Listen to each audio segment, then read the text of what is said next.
noite a todos e a todas. Eu me sinto meio até esquisito, né, num debate desse, porque na verdade eu vivo de direitos autorais também, além de show e etc., já há muito tempo, nessa perspectiva de um monopólio de ideia que o Estado dá a alguém para explorar durante toda a sua vida, transmitir aos seus sucessores ao infinito e além, porque agora já são 70 anos para cair no domínio público uma obra, que é uma coisa que a mim causa estranheza, mas eu sou uma voz dissonante dentro da minha classe, porque todo mundo acha que é feito comprar um apartamento, tem direito autoral e aí vai ter isso para sempre, enquanto eu acho que o direito autoral tem nasceu com uma função social que é de incentivar quem cria a criar mais. Se o cara ganha um dinheiro, bacana, então eu vou criar mais, e de repente vive disso. Mas isso para tornar a sociedade mais rica.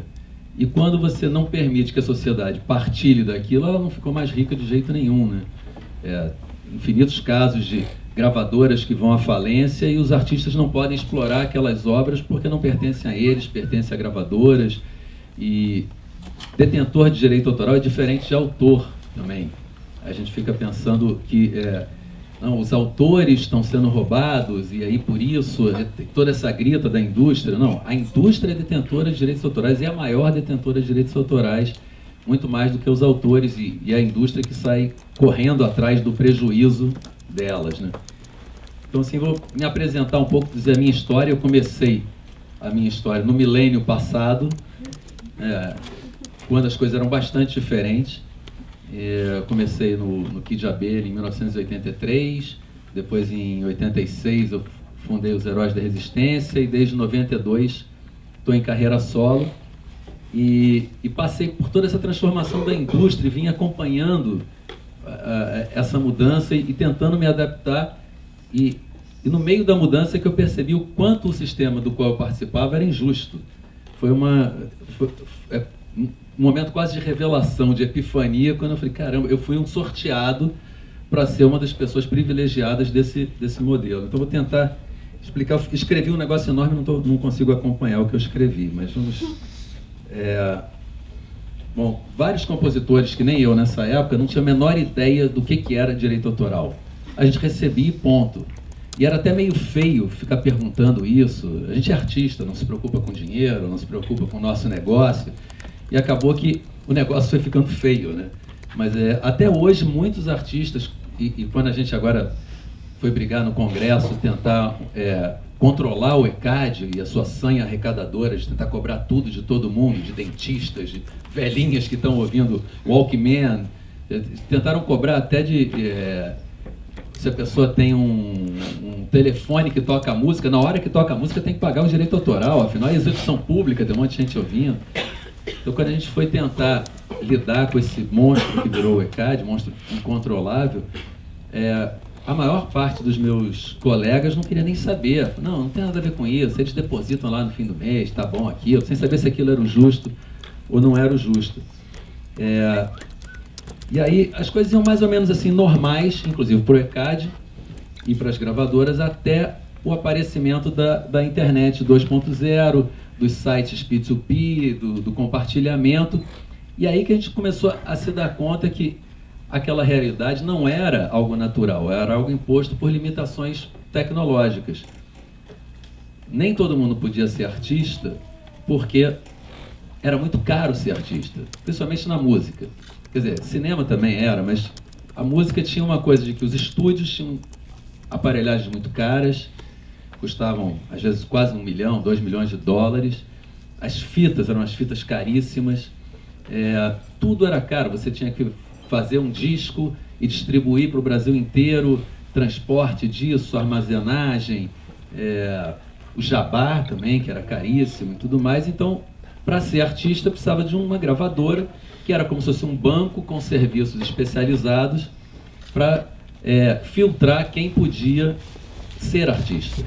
Então, não era que quem estava em exposição era o mais talentoso, mas era quem tinha conseguido abrir o portão das gravadoras, entrar ali e conseguir um apoio. Com certeza, muitos e muitos talentos se perderam nessa época, porque não foram selecionados pelos diretores artísticos. mas era uma contingência tecnológica, não tinha muito como ser diferente. E os artistas ficavam de fora, acabavam desistindo de fazer alguma outra coisa. Isso não era tão ruim até os anos 80, porque os selos eram pequenos selos de pessoas que queriam descobrir talentos, principalmente nos Estados Unidos. Você viu o cara que descobriu o Marvin Gaye, aí o outro que acaba fundando uma gravadora, a Motown, no Stax, de música negra. Eram pessoas que realmente acreditavam na música e que também eram bons administradores e acabavam construindo carreiras. A partir dos anos 70, final dos anos 70 e principalmente no começo dos anos 80, da desregulamentação do sistema financeiro e as corporações, principalmente as corporações de mídia, comprando todos esses selos, tipo a Warner comprou vários selos, depois foi comprada pela Time, virou Time Warner, e tudo isso tinha como sede Wall Street, e não mais o cara que ia buscar o talento. Então, o que aconteceu é que as gravadoras passaram de, em vez de buscar o carisma, a capacidade poética, o talento especificamente, passou a buscar só o lucro, né? E então essa filtragem passou a ser feita por Wall Street pelo lucro. E aí até eu não tinha essa noção até ler o livro do André Midani. O André Midani foi presidente da Warner na época que eu comecei no Kid de Abelha. Ele foi presidente de um monte de gente bacana, ele ajudou na Bossa Nova, e que no final da vida ele chegou a ser presidente da Warner, no final da vida profissional, né? Ainda está vivo. Ele chegou a ser presidente da Warner Mundo, ou seja, um cara que sempre esteve dentro do negócio e que briga pelo negócio. Ele chegou a ser defensor das gravadoras numa grande entidade que fazia lobby nos Estados Unidos, ou seja, um cara interno mesmo que apoiava as gravadoras. E aí eu li no livro dele, isso está aqui no livro dele, que chama Música, Ídolos e Poder, e aí vou citar ele aqui, que ele fala dessa época dos anos 70, mas principalmente dos anos 80, dos yuppies, né, de fazer $1 milhão antes de ter 30 anos, essas coisas. A partir daquele momento, de repente, ficou distante o sonho dos fundadores dessa indústria, a que chamavam de a indústria da felicidade humana. Ficou longe a época em que as gravadoras eram dirigidas por quem gostava de música, sendo ao mesmo tempo bom administrador. Ficou longe a era da competição amigável e ética entre as companhias. De súbito, os conglomerados disseram fora com os líderes criativos e dentro com os tecnocratas, sob o pretexto de que os contratos artísticos estavam se tornando demasiadamente complexos e custosos para deixar a direção nas mãos de gente com paixão pela música. Os conglomerados estavam em Wall Street e Wall Street queria lucros instantâneos. Os lucros se tornaram o único elemento de importância. Bom, aí para piorar, o foco saiu do artista, com a coisa dos singles, saiu do artista, do trabalhar um artista, ter um primeiro disco que vai dar prejuízo, um segundo que talvez não dê tanto, e o terceiro e criar carreiras. O foco passou a ser a música, porque a música podia vender imediatamente um disco. Se a música fizesse sucesso, não precisava produzir carreira nenhuma, né? E aí o André continua. Todas as estações de rádio foram obrigadas a tocar a mesma música, a música de trabalho, e o preço do jabá foi para a estratosfera. Ou seja, além de você, já pelas condições tecnológicas, ter que descartar um monte de talentos, os talentos eram descartados por Wall Street, que tinha como modelo de negócio a corrupção, que era o jabá. Ou seja, nenhuma preocupação cultural, única preocupação mercadológica e ainda corrupção total. E isso teria se perpetuado não fosse o aparecimento do digital, primeiro para gravar e depois para distribuir. Então, assim, eu já escrevi um artigo sobre isso e causei uma certa polêmica também com o pessoal mais velho, dizendo que a internet não veio matar a música, como muita gente falou no começo, que estava acabando com a música no Brasil. Eu lembro do Walter Franco apelando para as pessoas: tirem seus filhos da frente da internet, que ela está matando a música brasileira. E o Walter Franco, que era um maluco de São Paulo, né? E eu fiquei chocado com isso. Eu escrevi um artigo dizendo que a internet veio salvar a música, porque a música, senão, só estaria produzindo Lady Gaga, né? Que é o que as gravadoras continuam lançando. Nunca mais se produziu um Bob Dylan, um Jimi Hendrix nas gravadoras. Existem os talentos, mas eles não estão nas gravadoras, né? se não fosse a internet e a possibilidade de todo mundo produzir e divulgar e lançar o que quer que seja, a música estaria daquele mesmo jeito, muito pouco variada, bastante homogênea e bastante pouco criativa. Então, acho que a internet veio salvar a música da irrelevância. Ela era um caminho sem fim para a irrelevância. Nos anos 90, já dava para gravar um disco bem mais barato do que se gravava nos anos 80 e 70, mas o gargalo ainda estava na distribuição. Ainda não dava para você, sem os grandes meios de comunicação, sem dinheiro para produzir, sem dinheiro para distribuir, não tinha como você ser um artista independente. E foram os sites de P2P que fizeram desmoronar esse monopólio da distribuição. A partir dos anos 2000, principalmente, todo mundo podia, no mesmo laptop, criar sua música, botar na rede e avisar os amigos, fazer divulgação. Então, as gravadoras perderam esse monopólio para a sorte da música, né? Como eu estava independente, para mim não mudou nada. As pessoas que estavam com gravadoras é que chiaram muito, inclusive orientadas pelas suas gravadoras a chiar por conta disso, né? E aí foi que eu fui adaptando a minha história. Quando eu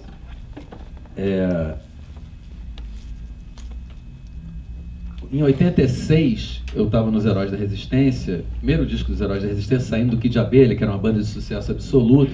Também foi um disco que foi muito bem, fiz muito show, e eu achei que o jogo estava ganho. Pô, eu sei o caminho do sucesso, não percebi que, na verdade, eu era só um escolhido ali. E no disco seguinte, foi um fiasco total. O segundo disco dos Heróis da Resistência, água. O terceiro, a gente já não tinha nenhum budget direito, a gente fez meio de qualquer maneira. Água de novo, ficamos sem contrato. E aí que eu me deparei com essa loucura que era você não ter um contrato com uma gravadora. Todo mundo, a única preocupação de qualquer artista era agradar um diretor artístico. Fazia 1000 demos, o diretor artístico falava, não, essa música não vai tocar na rádio tal. Não interessava, não, tá, vamos convencer a rádio tal a tocar sua música. Não, você tem que fazer um som mais assim, porque agora a rádio tal quer tocar som assim, ou é isso que está vendendo. Então, aí que eu comecei a me dar conta de que o sistema era esquisito e era muito injusto mesmo. E eu vi muita gente desistindo pelo caminho, o que dava uma certa tristeza. E se o Chico Buarque quisesse começar a sua carreira nos anos 90, não começaria. Entendeu? Porque eu vi acontecer, eu sou parceiro do Vinícius Cantuária, que também é parceiro do Chico. E o Máriozinho Rocha, que era agora está na Globo, mas ele era de uma gravadora, ele pediu uma música para o Vinícius Cantuária para, sei lá, era uma banda de garotos, ou era para Xuxa, eu não me lembro. E ele falou claramente para o Vinícius, mas não vai fazer aquelas coisas chatas que você faz com o Chico, né? Ou seja, o Chico estava mal visto na indústria, só porque ele já tinha uma carreira, já tinha vendo, por isso ele continuou ali. Feito o Caetano e outros, mas começar uma carreira naqueles anos era impossível. E eu percebi isso. E aí, em 93 eu consegui lançar um disco pela EMI, um disco solo, depois que a banda acabou, porque aí a gente ficou sem show, sem trabalho e tudo mais. Teve um grande sucesso, que foi Garotos 2, mas não vendeu nada. Fui expulso de novo do mercado e passei 8 anos sem gravadora. 8 anos em que eu fiz basicamente dívidas, né? Os shows foram diminuindo, eu fiz alguma coisa de jingle, fiz alguma coisa de trilha de filme, de trilha de peça, mas a coisa foi degringolando. E aí, já meio desesperado, em 2002 eu lancei um disco independente. E aí eu descobri que sem a internet, quer dizer, só fui descobrir depois, mas que sem o contato direto com o público, que não existia na época, ser independente era ser independente do público. Ninguém sabia nem que você tinha lançado, né? Fiz uma tiragem de 6 mil, numa época que se vendia bem ainda CD. Não consegui nem vender a tiragem toda, comprei o resto do estoque para vender em show. E ninguém nem sabia que tinha sido lançado. E aí, comecei a ficar obcecado com como é que eu faria esse contato e como é que eu eliminaria esses intermediários, que é o jornal, a televisão, a gravadora. Como é que eu sabia que tinha um público lá que devia gostar do que eu fazia, mas não sabia como encontrar. E aí, em 2004, com o Orkut, descobri que tinha uma comunidade de umas 40 pessoas que falavam do meu trabalho ali. Eu falei, 40 ainda resta. E comecei a entrar lá. Aí comecei a conversar com os caras lá, sei que, aí eles avisavam, ô Leone, vem aqui conversar de vez em quando, sei que, aí começou a crescer. De repente o negócio foi tomando vulto e eu percebi que esse era o caminho, que existia um caminho, que ainda era pequeno, nem todo mundo tinha internet, a internet era uma porcaria. Eu entrava no Orkut para ficar aceitando as pessoas como amigo e indicar a comunidade que já existia, para ver se aquilo crescia e tudo mais. Pô, uma pessoa para indicar, às vezes demorava 5 minutos, né? Que caía, ainda mais que eu morava em Vargem Grande, que a internet era horrorosa. Então, mas me dediquei a isso e aí eu comecei a entender que existia, a partir de então, um caminho que era do artista direto com o público. Isso para mim era a liberdade total. Aí sim dava para ter música independente. E comecei a trabalhar nisso e as pessoas que ainda tinham gravadora falavam, mas você perde muito tempo com isso. Eu falei, vai fazendo.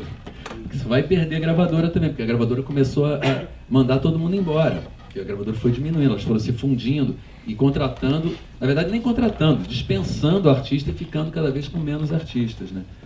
A Warner, onde eu comecei minha carreira com Kid Abelha, tinha uma casa enorme no Jardim Botânico, depois virou um andar na Gávea e agora tem uma salinha no Recreio, né? Assim, vai acabando mesmo. E as pessoas não acreditaram. E aí eu comecei a me interessar por isso, comecei a ler tudo sobre internet. E eu comecei a botar minhas músicas na rede. Pô, as pessoas não têm esse disco, o disco está fora de catálogo, deixa eu botar aqui, avisar as pessoas que têm onde ouvir. E isso para mim foi muito importante.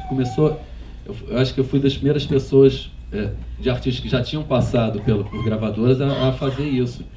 E cheguei a ser maltratado pelo pessoal de gravadora. O Mazola, que criou um prêmio da música digital para quem mais vende música na internet. Ninguém vende música na internet, não rola isso. Mas no Brasil, não tinha nem iTunes ainda quando ele lançou isso, era o iMúsica. Ninguém nunca comprou nada no iMúsica. Ele falou, o Leone vai se arrepender de ter dado essas músicas, porque depois do prêmio, todo mundo vai começar a comprar. É um gênio. E aí, deixa eu ver aqui. E aí, o que eu percebi é que quem estava reclamando, que eram os artistas mais antigos, é porque estavam perdendo seus privilégios, mas quem reclamava mais eram as gravadoras. Elas faziam lobbies nos congressos, aí a lei Adopi na França, aqui se tentou o AI-5 digital, nos Estados Unidos era uma coisa de punir o usuário, né, de $600 mil, que o cara tinha 30 músicas no HD, aí era um estudante que decretava falência pessoal, uma perseguição ao compartilhamento que eles conseguiram transformar em pirataria digital, uma coisa que era só compartilhamento e eles conseguiram colocar essa pecha, né, de pirataria digital. E eu falava, gente, não é pirataria, o pirata mata, rouba, lucra com seu trabalho, esse pessoal está criando uma cena, está distribuindo música, está apresentando seu trabalho para os amigos, está fazendo como a gente fazia com fita cassete, já ouviu não sei o que, leva para casa, só que numa dimensão muito maior, né? E aí eu comecei a estudar por que as gravadoras, quando elas iam tentar essas leis, elas diziam que estavam defendendo o autor. E eu falo, não no meu nome, não fale no meu nome. Mas é porque o autor realmente não perdeu tanto. Isso é uma coisa que vale a pena dizer, porque as gravadoras também tentaram impingir essa história de que o autor se fudeu, porque o autor não pode fazer show. O artista continua fazendo show, o autor não pode fazer show, mas a música dele está lá e gera direitos quando tem show, como já gerava antes. Assim, o autor tem 3 fontes de renda, basicamente. Tem a execução pública, que eu vou dividir em 2, que é tocar na rádio, tocar na televisão, tocar na academia de ginástica, nesses lugares, supermercado, tudo isso o ECAD vai lá e recolhe para o autor. Isso não teve nenhuma modificação com o compartilhamento P2P. As rádios continuam tocando música, as televisões continuam tocando, continuam pagando, o supermercado continua pagando. Pelo contrário, cresceu a base de pagamento. O ECAD conseguiu que mais gente entrasse nessa base de pagamento. Não fez diferença para o autor. E outra parte da execução pública é show. Show também não mudou nada, né? As pessoas continuam fazendo show e continuam tendo música ali. E essa receita é a maior que os autores têm. Porque, aí eu vou explicar como é que a coisa acontece. Do 100% arrecadado, vou separar o show da execução pública de rádio, televisão, barzinho, casa noturna, essas coisas todas. 25% fica com o sistema ECAD. É a taxa de administração mais cara do universo, né? 25% fica com eles. Dos 75% que sobram, 25% vai para os direitos, que são chamados de direitos conexos, que é o direito do fonograma, que é gravadora, intérprete, músicos, arranjadores, produtor, isso fica com 25%. Sobra 50% para o que chamaria de autoral. Se o cara não tem uma editora, ele vai ter que ter uma editora multinacional, que são as que mais arrecadam no ECAD, muito mais do que qualquer autor, são as editoras multinacionais que são as que mais arrecadam. Elas vão cobrar 25% da parte do autor. Como se sobrou 50%, vão cobrar 12,5%. O autor fica com 37,5% desse bolo. É injusto, mas é uma percentagem razoável. No show não tem a parte do direito conexo, porque não tem fonograma, foi executado ao vivo. Então o autor, no final, fica com 56% do que é arrecadado de direito autoral no show. Agora, no disco, que foi onde se perdeu o dinheiro, que era a venda, o autor tem 8,4% do preço que sai da gravadora para a loja, que normalmente é metade da loja.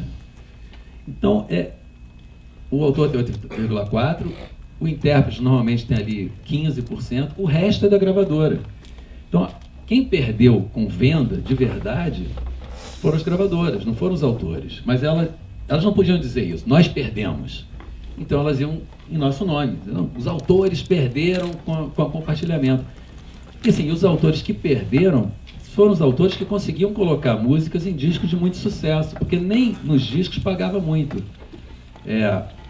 Um disco que vendesse 1 milhão pagava 60 mil por faixa. Mas essas são as exceções. Muito disco vende 10 mil, 15 mil, 30 mil. Aí você vai fazendo as contas de quanto o autor recebe.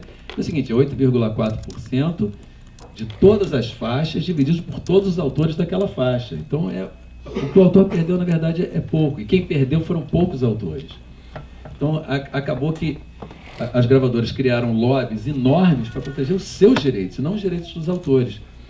E sendo que com a internet, uma quantidade muito maior de autores conseguiu mostrar seu trabalho, mostrar seu serviço, tornar a música mais interessante, tornar a música mais variada, mais rica, né? Não sei nem por que eu ainda continuo falando disso. Eu queria chegar no...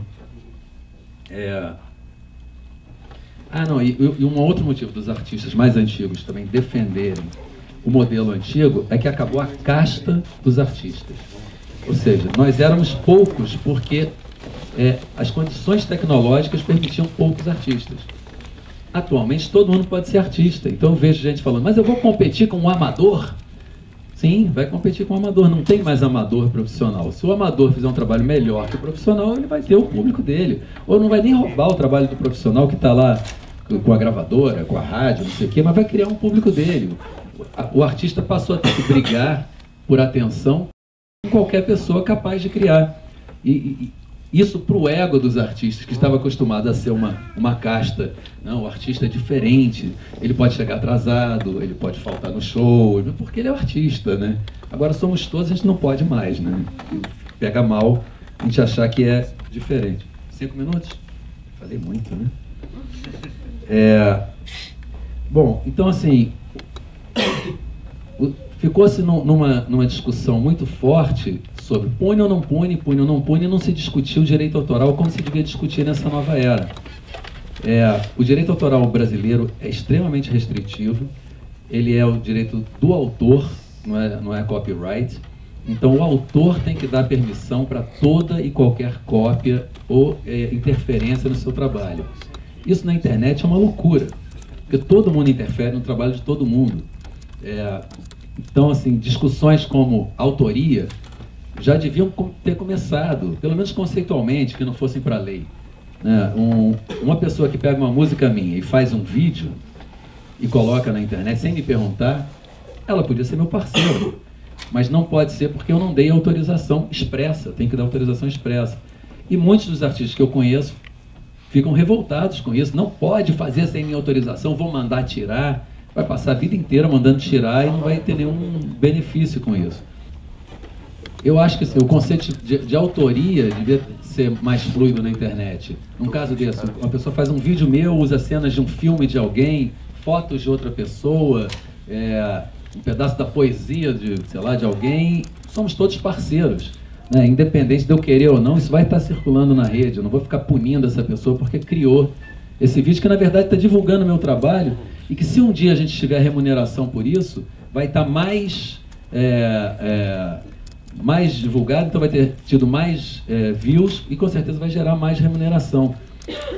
Outra coisa direito autoral hoje em dia, talvez a gente tivesse que começar a discutir com o Google e com o YouTube e com o Facebook, que são os novos bilionários e que usam conteúdo e se fazem de morto, né? Não repassa quem está ali. Mas como repassar? Também a gente tem que conversar sobre isso. Afinal, o amador que está ali, ele vai receber? Se ele não tiver cadastrado para receber, como é que a gente vai fazer isso? Tem uma discussão enorme que a gente nem começou a fazer, porque a gente fica perguntando, pode ou não pode? Usa ou não usa? E a gente fica parado no tempo. Eu acho que um primeiro momento de euforia da internet, de que tudo é livre, de que a nova ágora da discussão política e do compartilhamento da informação também está começando a desaparecer por conta das novas plataformas que não são mais tão flexíveis quanto o computador. É mais difícil compartilhar as coisas pelo celular. Assim, a gente está perdendo um pouco a possibilidade de manter aquele caos que era tão útil e que era o contrário do capitalismo, né? Do capitalismo neoliberal, que é a possibilidade do compartilhamento, de as pessoas se ajudando em vez de competir umas com as outras e proteger o seu material. Eu aprendi muito com software livre. Para mim foi uma lição de como as coisas podem ser vistas diferentes. Mas já falei demais, vou passar a bola aqui. Agora, Miguel, pode continuar.